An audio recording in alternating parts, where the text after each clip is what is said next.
Hello everyone and welcome back to another video from Apps Academy. In this video, I'm going to show you how to add music within your edits or project on the Inshot editing app. So let's get started right away. First of all, open up the Inshot application on your device, and when you open it up, you will see the Create New option where you can choose your videos, your photos, and also start creating your collage. After choosing from these options, proceed with adding your media within your project. Then tap on the tick mark and you will be taken into the timeline menu.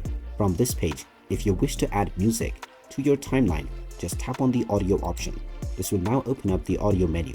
You can use the record option to record your own audio, and you also have the option to add sound effects. Tap on music to add your music, and now you can add from the various different music that is available within the Inshot library. You can also tap on My Music to use music from your own library. After choosing your music, you can tap on the download button in order to download and use this within your project. When you tap on use, it will be added to your timeline right away.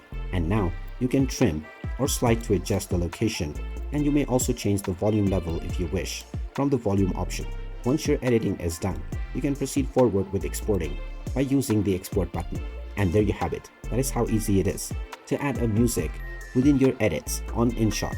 If you find this video helpful, make sure you hit that like button and subscribe to our channel if you haven't done so already. Also ring that notification bell to never miss another update from us. Thank you for watching, and I will see you again in the next video.